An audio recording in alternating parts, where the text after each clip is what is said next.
তার যে উপলব্ধি এবং তার যে জ্ঞানের পরিধি, এটা ভাবলে কিন্তু আমাদের অবাক হতে হয়।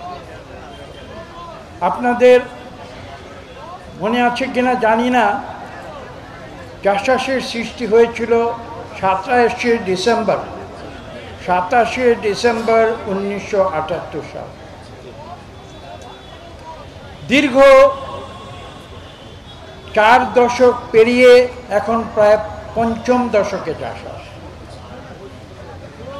কাজেই জাসাসের যে গুরুত্ব, সেটা কিন্তু শহীদ প্রেসিডেন্ট জিয়াউর রহমান যেভাবে উপলব্ধি করেছিলেন, আমি কিন্তু নিজেকে প্রশ্ন করব, আমরা জাসাসকে এই বিগত 4 দশকের বেশি সময় ধরে সেভাবে ধরে রাখতে পেরেছি কিনা। আমাদের কিছু আত্মসমালোচনা প্রয়োজন, আমি এটা বিশ্বাস করি।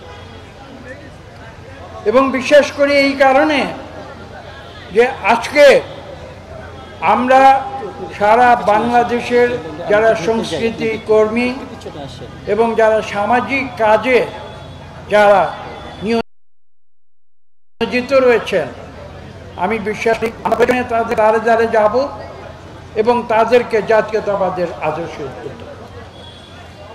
আমি মনে করি জাসাসের মূল দায়িত্ব হচ্ছে এটা। এবং জাসাসের যে কমিটি আপনারা করছেন, এখানে বনানী এবং গুলশান থানা, এখানে যারা কেন্দ্রীয় নেতৃত্ব রয়েছেন জাসাসের, আমি তাদেরকেও এটা অনুরোধ করব,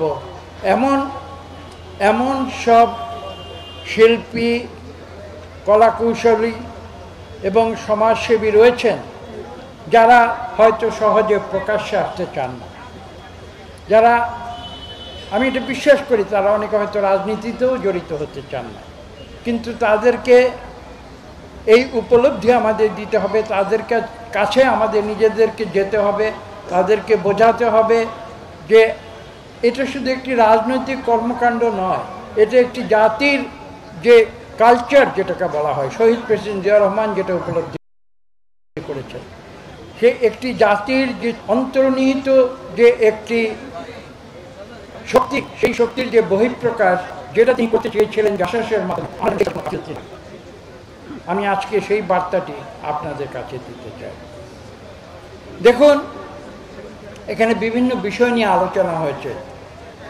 জনাব জয়নুল আবেদিন ফারুক সাহেব অত্যন্ত চমৎকারভাবে সব কিছু উল্লেখ করেছেন এবং তিনি বলেছেন একটি কথা, যে তিনি দীর্ঘ 2 ঘন্টা ধরে তিনি কিন্তু আপনাদের কথা শুনেছেন। এবং আমরা শুনেছি কেন আপনাদের কথা? আপনাদের কথা এই জন্য শুনেছি যে আমরা বিশ্বাস করি বিএনপির যত অঙ্গ সংগঠন রয়েছে তার মধ্যে জাসাস একটি বিশেষায়িত একটি অঙ্গ সংগঠন,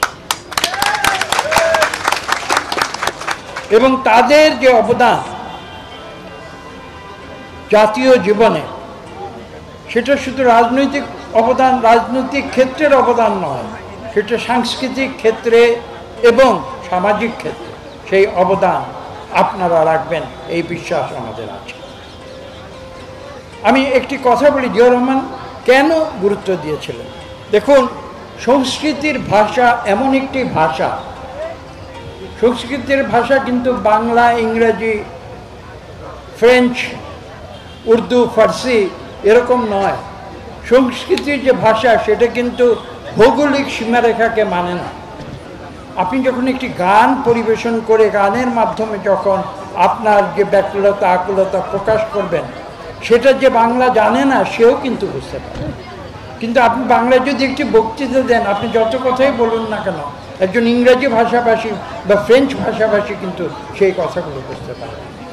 এখানেই কিন্তু সংস্কৃতির যে শক্তি, সংস্কৃতির শক্তিটা কিন্তু সেখানে।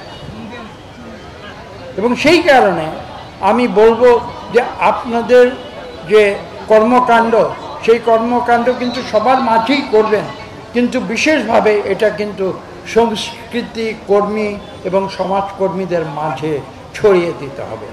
শহীদ প্রেসিডেন্ট জিয়াউর রহমানের জাতীয়তাবাদের যে বক্তব্য, সেই বক্তব্য কিন্তু আপনাদের এই বাংলাদেশে সবার কাছে পৌঁছে দিতে হবে।